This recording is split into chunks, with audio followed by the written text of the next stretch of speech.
Hello students. Last lecture में question number second तक complete कर चुके थे चैप्टर बिजनेस इन्वायरमेंट में।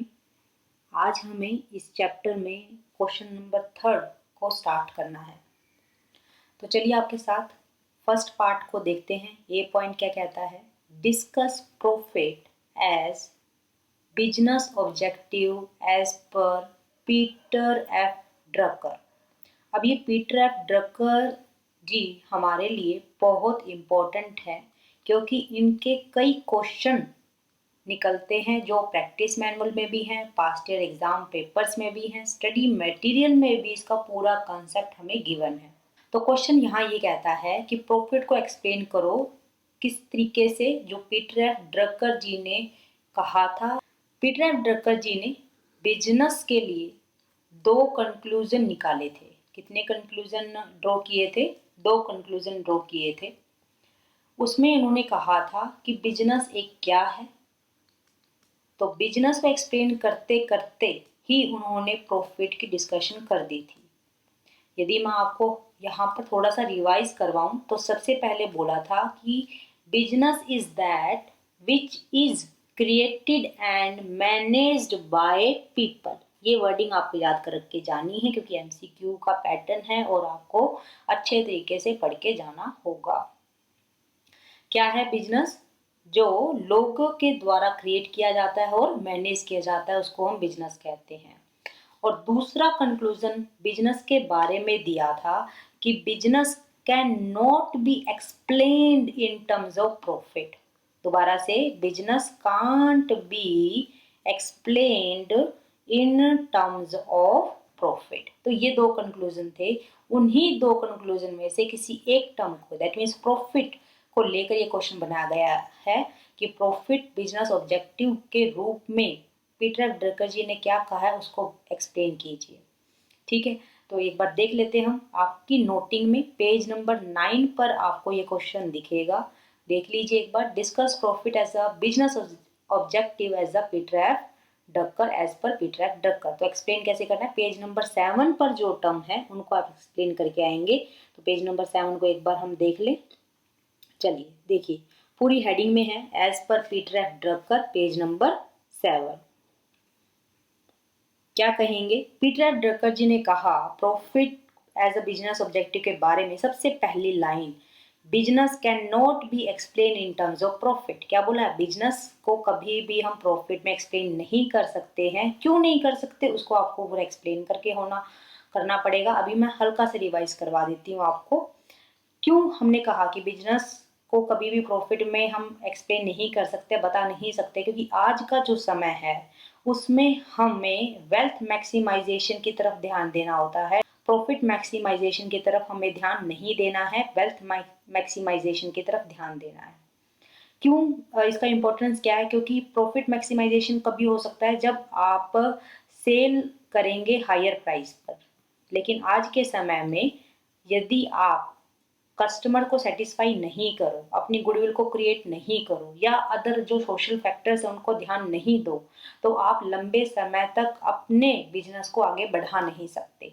इसी कारण से हम यहाँ कहते हैं कि हमें वेल्थ मैक्सिमाइजेशन या डेवलपमेंट की तरफ ध्यान देना है as compare to profit maximization. इस टर्म को आप पेपर में लिख के आएंगे। अभी हम एक बार वर्डिंग देख लेते हैं। सेकेंड बुलेट पॉइंट लिखेंगे, in modern time maximizing the profit has a little relevance. जो प्रॉफिट आपको मैक्सिमाइज करना है उसकी जो इम्पोर्टेंस है बहुत कम है। मैक्सिमाइजेशन ऑफ प्रॉफिट का मीनिंग क्या है? कि सेलिंग द प्रोडक्ट और the service at a higher price than its cost. That means आपको ज़्यादा प्राइस पर बेचना है, जो उसकी कॉस्ट है उससे बहुत ज़्यादा प्राइस पर आप जब कभी प्रोडक्ट को या सर्विस को बेचते हो तो उसी कहते हैं प्रॉफिट मैक्सिमाइजेशन।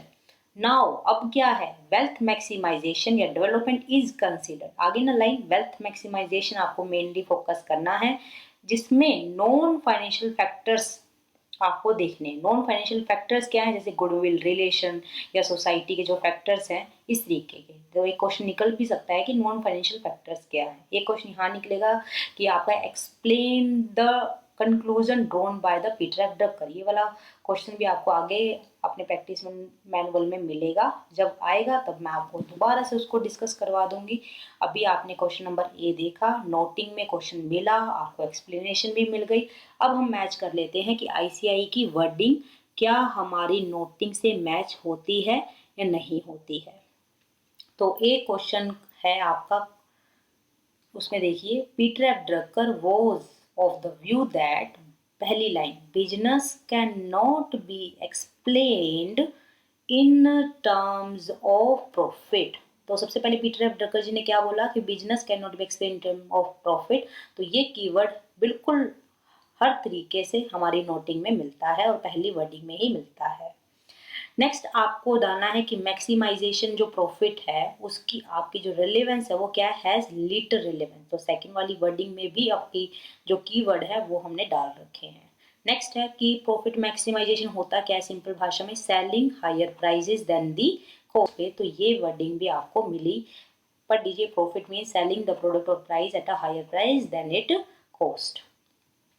क्लियर है। देन मीन्स क्या है आपको, wealth maximisation, that means non financial factors जैसे goodwill, societal factors, relations and so on. ये वाली डिट्टो सेम वर्डिंग है, बस प्रेजेंटेशन आपको मैंने बहुत अच्छे से लिख के बताया। और साथ में ये वाला जो टॉपिक है हमने प्रॉफिट के साथ कंसिडर किया हुआ है अपनी नोटिंग के साथ, तो जिससे आपकी कंसेप्ट बहुत स्ट्रॉन्ग होगा, आपको लिखने का ढंग आएगा, प्रेजेंटेशन आएगी और पेपर में बहुत जल्दी आप अटेम्प्ट कर पाएंगे। आपको ज़्यादा क्वेश्चन अपने माइंड में रखने की जरूरत नहीं होगी। प्रॉफिट आया, प्रॉफिट का सब कंसेप्ट पढ़ गए, अब इसमें एमसीक्यू आता है, केस लो आता है या कोई इसी तरीके का क्वेश्चन निकल के आता है तो आपको पता होगा कि कौन सा पॉइंट मुझे पेपर में लिख के आना है। तो चलिए हम आगे। तो यहाँ पर ये प्रूव हो जाता है कि 100% आपका ये क्वेश्चन आपकी नोटिंग में बिल्कुल है और हम इसे आपके साथ कंसेप्ट के लेक्चर में पहले ही कर चुके हैं। चलिए हम आगे, चलिए नेक्स्ट क्वेश्चन पे चलते हैं आपके साथ। क्वेश्चन नंबर थर्ड पॉइंट है बी। बी पॉइंट कहता है, what do you understand by ethnic mix. Ethnic mix है क्या, तो कहाँ पढ़ा था पहले तो मुझे ये बताएंगे आप, कहाँ पर आया था एथनिक मिक्स, याद आया या नहीं आया? नहीं आया, कहता आया। चलिए मैं बताती हूँ आपको। मैक्रो इन्वायरमेंट के फैक्टर्स में सबसे पहला हमने पढ़ा था डेमोग्राफिक। अब डेमोग्राफिक में हम बहुत सारे फैक्टर्स पढ़ रहे थे, जिसमें से वेरी वेरी इंपॉर्टेंट टॉपिक मैंने कहा था आपको लेक्चर्स के टाइम पर, दैट इज एथनिक मिक्स। तो वो आपको वहां पर कहा था कि ये 2 से लेके 5 मार्क्स में आपको अलग से क्वेश्चन पूछ लिया जाता है और आपके प्रैक्टिस मैनुअल में भी अलग से क्वेश्चन है। तो ये वाला क्वेश्चन आपके लिए बहुत इंपॉर्टेंट हो जाता है, पास्ट ईयर के पेपर में भी आपको ये क्वेश्चन मिलेगा। ठीक है, तो अब देखते हैं कि ना क्या नोटिंग में है आपका, देख लीजिए पेज नंबर मिलेगा आपको ये 35 पर एथनिक मिक्स, और मैंने कहा भी वेरी वेरी इंपॉर्टेंट और साथ में 2 to 5 मार्क्स में अलग से आता है। ठीक है, अब डिटेल डिस्क्रिप्शन के लिए पहले समझ लेते हैं कि एथनिक मिक्स एक्चुअली में होता क्या है, एंड देन फिर हम इसकी मैचिंग भी आपके साथ कर लेंगे। ठीक है, चलिए। तो एथनिक मिक्स का मीनिंग क्या है, जब आप एथनिक ग्रुप को मिक्स कर दो तो उसको बोलते हैं एथनिक मिक्स। कहते हैं फिर एथनिक ग्रुप क्या है, राइट। तो एथनिक ग्रुप होता है जब अलग अलग तरह के लोग आपस में ग्रुप बना लेते हैं। कहते हैं अलग अलग तरह के कैसे, किसी की कास्ट अलग है, किसी का रिलीजन अलग है, किसी के कल्चर वैल्यूज अलग हैं। जब ये सभी व्यक्ति जिनकी कास्ट, कल्चर, रेस या रिलेशन या लोकेशन सब अलग होने के बावजूद भी इकट्ठे एक ग्रुप में आ जाते हैं तो उस ग्रुप को बोलते हैं एथनिक ग्रुप। अब इसी एथनिक ग्रुप के मिक्सचर को बोलते हैं एथनिक मिक्स। तो ये तो था आपका कंसेप्ट वाइज कि एक्चुअल में एथनिक ग्रुप होता क्या है। अब हमें यहाँ पर ये समझना है इसका मीनिंग देने के बाद कि पेपर में हमें कैसे अटेम्प्ट करना है। सबसे पहले तो मीनिंग दे देंगे जो मैंने अभी आपको बोला। क्या हमने नोटिंग में लिखा है? बिल्कुल लिखा है। देखिए, the mixture of ethnic group is called the ethnic mix. Then फिर क्वेश्चन उठता है कि एथनिक ग्रुप क्या है, तो नेक्स्ट लाइन में हमने एथनिक ग्रुप को एक्सप्लेन किया। People from different locations, race, religion etcetera forms group is called the ethnic group. दोनों वर्डिंग क्लियर हो गई कि एथनिक ग्रुप क्या है, एथनिक मिक्स क्या है। चलिए अब हम कहते हैं यदि आपके एथनिक ग्रुप में चेंज आता है, दैट मीन्स एथनिक मिक्स में यदि चेंज आता है, तो उससे क्या हमारे कस्टमर, क्या हमारे बिजनेस में चेंज आता है? हम कहेंगे हाँ बिल्कुल चेंज आता है। उसी चेंज को पढ़ना ही हमें कहाँ है, डेमोग्राफिक मैक्रो इन्वायरमेंट फैक्टर्स में। उसके अंदर क्या क्या चेंजेस आते हैं एक बार हम देख लेंगे। तो थर्ड पॉइंट पढ़ो, changes in the ethnic mix of a population have an ability to influence the both business potential customers and workforce. Workforce means employees. ठीक है, तो क्या कहते थे कि यदि एथनिक मिक्स में चेंज आता है तो एक एबिलिटी है चेंज आने से हम अपने वर्कफोर्स में या बिजनेस के जितने पोटेंशियल संभावित जितने कस्टमर हैं उनमें इन्फ्लुएंस हो सकता है। तो इसके अंदर बहुत सारे इश्यूज एलिमेंट्स हैं जो हमें ध्यान में रखने पड़ते हैं जब यदि कभी भी एथनिक मिक्स में चेंज आता है। तो वो कौन कौन से थे, एटलीस्ट हमने 4 पॉइंट किए थे आपके साथ, उनको एक बार रिवाइज कर लेते हैं आपके साथ। 4 पॉइंट क्या क्या हैं। सबसे पहले, क्या नया प्रोडक्ट या नई सर्विस, कोई भी नया प्रोडक्ट या नई सर्विस डिमांड की जाएगी क्या? यदि एथनिक मिक्स में group of the ethnic group में चेंज आता है तो इन फ्यूचर क्या नया प्रोडक्ट या नई सर्विस की डिमांड की जाएगी? क्या जो पुराना प्रोडक्ट है या पुराना सर्विस है उसको हमें चेंज करना पड़ेगा, या तो चेंज करना पड़ेगा या कोई नए प्रोडक्ट की डिमांड की जाएगी, ये हमें देखना होता है। ठीक, तो पहला पॉइंट तो यही था, विल न्यू प्रोडक्ट और service B demanded, can old product और सर्विस बी मॉडिफाइड। नेक्स्ट क्या कहेंगे, क्या हमें अपने प्रोडक्ट की सर्विस की कोई डिलीवरी या डिज़ाइन चेंज करना पड़ेगा? क्यों? क्योंकि हमारा एथनिक मिक्स ऑफ पॉपुलेशन में क्या आया है, चेंज आया है। यदि हमारे एथनिक मिक्स ऑफ पॉपुलेशन में यदि चेंज आता है उसके कारण क्या हमें अपने प्रोडक्ट का जो पैटर्न है, डिज़ाइन है, वो चेंज करना होगा? क्या हमें डिलीवरी ऑप्शन चेंज करना पड़ेगा? डिलीवरी दैट मीन्स जैसे हम अभी कस्टमर हमारी शॉप पर आता है लेकिन हमारे एथनिक मिक्स ऑफ पॉपुलेशन में चेंज आया तो क्या हो सकता है ना कि हमें ऑनलाइन सर्विस देनी पड़े। दैट इज मीन्स क्या है कि डिलीवरी का जो पैटर्न है वो क्या चेंज हो पाएगा या नहीं। नेक्स्ट है, क्या हमारे मैनेजर्स में इतनी एबिलिटी है, क्या वो अपनी इतने डाइवर्स वर्कफोर्स को संभाल पाए, मैनेज कर पाए। Will the managers prepare to manage more culturally diverse workforce, क्योंकि वर्कफोर्स में भी तो ग्रुप बनेंगे जिसके अंदर लोकेशंस, रेस, कल्चर, कास्टिज्म, जितने भी अलग अलग तरह से कहीं कहीं से लोग आएंगे, तो उनको मैनेज करने के लिए क्या मैनेजर में एबिलिटी होगी या नहीं।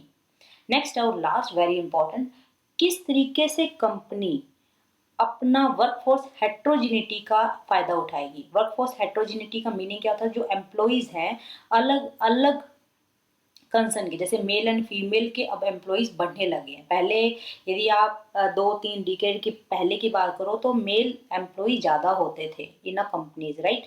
लेकिन अभी मेल और जो फीमेल एम्प्लॉयज़ हैं दोनों ही कंपनी में काम करते हैं।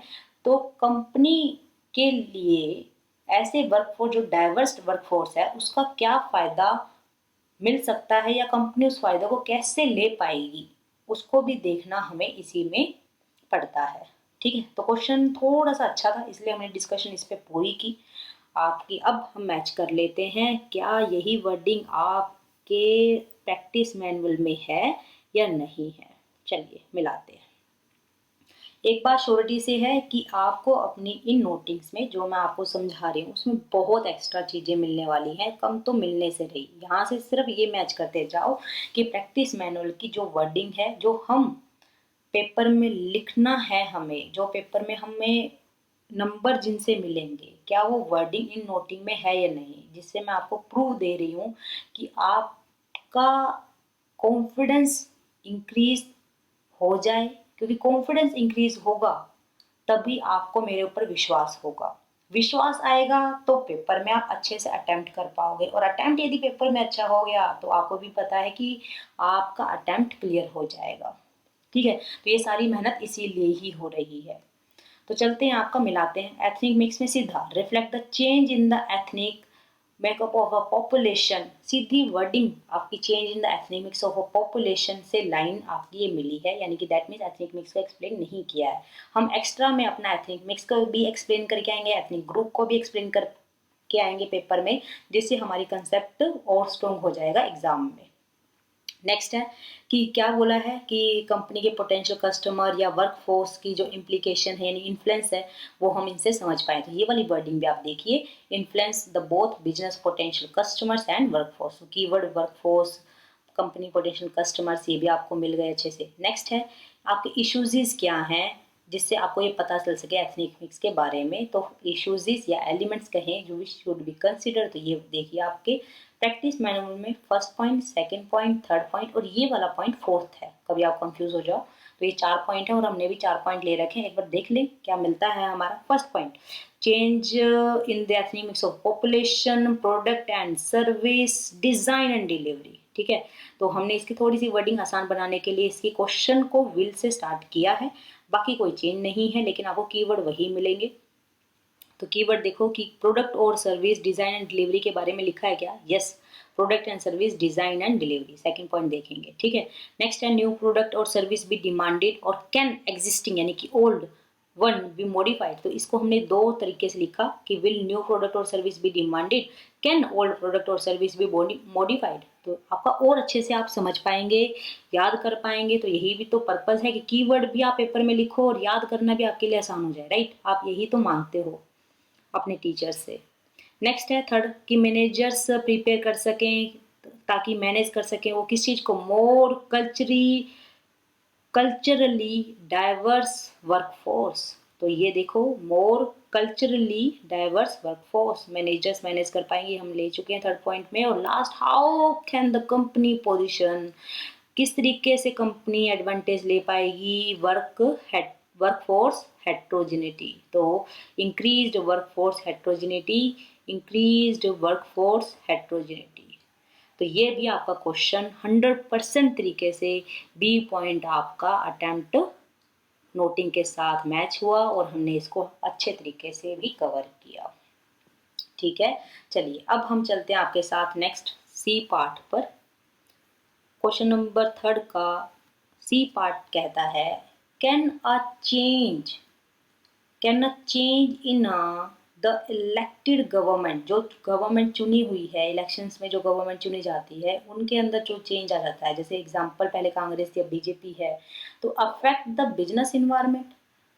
क्या इलेक्टेड गवर्नमेंट में चेंज आने से बिजनेस इन्वायरमेंट में चेंज आता है? आता है तो एक्सप्लेन कीजिए। बिल्कुल आता है भाई, करेक्ट है। तो आपको इसमें क्या लिखना है, कौन सा ऐसा मैक्रो इन्वायरमेंट का फैक्टर है जो यहाँ आप लिख सकते हो। मैक्रो इन्वायरमेंट में एक था आपका डेमोग्राफिक, है ना, एक था आपका इकोनॉमिक, एक था आपका पॉलिटिकल लीगल इन्वायरमेंट, एक था सोशल कल्चर इन्वायरमेंट, एक था टेक्नोलॉजिकल और एक लास्ट था ग्लोबल इन्वायरमेंट। तो बताइए इनमें से 6 पॉइंट थे, इन 6 पॉइंटों में कौन सा आपका फिट बैठता है? डेमोग्राफिक पॉपुलेशन से है, नहीं हो सकता है। इकोनॉमिक आपकी पॉलिसी से रिलेटेड है या फिर आपके इन्फ्लेशन डिफ्लेशन से रिलेटेड है। Social culture society, technological technique, global economic integrity के साथ। रह गया पॉलिटिकल लीगल, जिसके अंदर आपने 3 चीज़ें पढ़ी थी। कौन कौन सी 3 चीज़ें पढ़ी थी पॉलिटिकल लीगल के अंदर? पॉलिटिकल लीगल इन्वायरमेंट में एक था गवर्नमेंट का सेक्टर, एक था आपका खुद पॉलिटिकल और एक लास्ट था लीगल। तो गवर्नमेंट आया तो यह रहा आपका गवर्नमेंट सेक्टर। दैट मीन्स आपको complete political legal environment paper में एक्सप्लेन करके आना है यहाँ पर।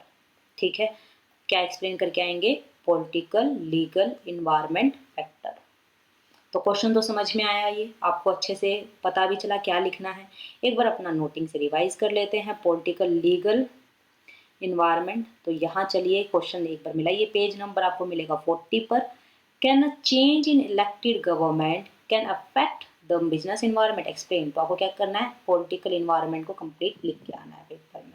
पॉलिटिकल को हमने अच्छे से एक्सप्लेन किया हुआ है, बहुत अच्छी प्रेजेंटेशन बना रखी है, जिसके अंदर पहले थोड़ी सी वर्डिंग डाली, फिर 3 हिस्सों में उसको बांटा, एक गवर्नमेंट, एक लीगल और एक पॉलिटिकल। तो गवर्नमेंट को भी, उसमें लीगल को भी एंड देन पॉलिटिकल को भी आप क्या करके आएंगे, एक्सप्लेन करके आएंगे। एक बार मैच भी कर लें साथ साथ में हम आपके आईसीआई के प्रैक्टिस मैनुअल में जो आंसर दे रखा है। चलिए सबसे पहले आप देखें तो यहाँ आप देखेंगे, इस पॉइंट पे आ जाओगे कि आगे पीछे वर्डिंग मिलेगी आपको, ये अच्छे से समझने के लिए आपको इसी तरीके से लिखना है। Change in the elected government relates to the change in the political environment. तो ये तो आपको क्वेश्चन के आंसर से ही मिल गई कि आपको एक्सप्लेन क्या करना है, पॉलिटिकल इन्वायरमेंट को एक्सप्लेन करना है। ठीक है। रही बात फर्स्ट लाइन की, तो वो भी देख लो आप इसके अंदर। द टाइप ऑफ गवर्नमेंट हमेशा पावरफुल इन्फ्लुएंस करती है किस पर, बिजनेस पे। दैट मीन्स यदि गवर्नमेंट में कभी भी चेंज आता है तो उसका बिजनेस पर बहुत ज़्यादा इन्फ्लुएंस होता है। तो आप और चीज़ें भी लिखेंगे, जैसे पॉलिटिकल प्रेशर है, वेरियस लॉज हैं, रूल्स एंड रेगुलेशन है, गवर्नमेंट है, उनका बहुत एम्पावर है ना ability to influence the business. तो बहुत अच्छी प्रेजेंटेशन, सब पहली वर्डिंग भी क्लियर हो गई आपको, पॉलिटिकल इन्वायरमेंट भी क्लियर हो गया। अब देखिए यहाँ पर क्या लिखा है, इसके साथ साथ लीगल इन्वायरमेंट के अंदर भी चेंज आना, हमेशा गवर्नमेंट के अंदर चेंज करता है। Will the change in the environment, that means legal environment आपका कीवर्ड हुआ। लीगल इन्वायरमेंट को भी आपको एक्सप्लेन करके आना है। तभी मैंने बोला कि आपका जब ऐसा क्वेश्चन आता है तो आपको complete political legal environment explain करके आना है। दैट मीन्स 3 इंपॉर्टेंट जो एलिमेंट्स हैं इस फैक्टर के, पॉलिटिकल लीगल इन्वायरमेंट के, उन तीनों का एक्सप्लेन करके आएंगे, गवर्नमेंट भी, लीगल भी और पॉलिटिकल भी। गवर्नमेंट के अंदर जितने भी आपके इन्फ्लुएंसेस हैं, पॉलिसीज़ हैं जो गवर्नमेंट फ्रेम करती है, उसके अंदर यदि चेंज आ जाता है तो ये बिजनेस पर भी चेंज आता है। और साथ में हमने एग्जांपल भी दे रखा है, जैसे नए टैक्स ड्यूटीज़ लग गई, गवर्नमेंट ने नए टैक्स लगा दिए, तो इससे बिजनेस पर क्या आएगा, चेंज, जो इन्फ्लुएंस है वो तो आएगा ही। इसी तरीके से एग्जाम्पल के साथ एक्सप्लेन करके आएंगे तो प्रेजेंटेशन बहुत बेटर मिलेगी आपको, पेपर में अच्छे नंबर भी मिलेंगे। नेक्स्ट है इसी तरीके से फिर आप देखिए पॉलिसी रेगुलेटरी फ्रेमवर्क, ये वाली लाइन आपको मैंने यहाँ दे दी है कि पॉलिसीज को फ्रेम करना है। पॉलिटिकल आइडियोलॉजी है या पॉलिटिकल पार्टीज है, इसके अंदर भी रिफ्लेक्ट करता है, तो ये वर्ड मिलेगा आपको पॉलिटिकल के अंदर। लॉ, रूल्स एंड रेगुलेशंस की कहानी करें तो रूल लीगल इन्वायरमेंट के अंदर आ गया, जो हमने अलग से एक्सप्लेन किया आपके साथ। पॉलिटिकल में भी आ जाइए, पॉलिटिकल पार्टीज, जैसे इवन आपके अपोजिशन पार्टीज, तो ये वाली लाइनें आप अलग से सेक्टर बना के आएंगे पॉलिटिकल इन्वायरमेंट का, जिसके अंदर ये 2-3 चीजें लिख के आएंगे। डिटेल में प्लीज आप लेक्चर को रेफर कर लीजिए, आपको लेक्चर नंबर 7 मिलेगा मैक्रो इन्वायरमेंट का फैक्टर्स में।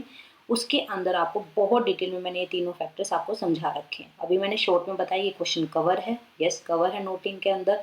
क्या उसके कीवर्ड है, बिल्कुल कीवर्ड कवर है। थर्ड, इसके अंदर लिखना क्या है, पॉलिटिकल लीगल इन्वायरमेंट को कंप्लीट आप एक्सप्लेन कर पेपर में करके आएंगे, ठीक है। तो ये चीज़ आपको लिखनी है पेपर में, पूरा का पूरा पॉलिसीज़ के बारे में ये पूरा आपको मैंने आपकी नोटिंग में समझाया हुआ है। आप उसके लिए लेक्चर प्लीज़ रेफर कीजिए। तो यहाँ पर आपका ये क्वेश्चन भी कंप्लीट हो जाता है।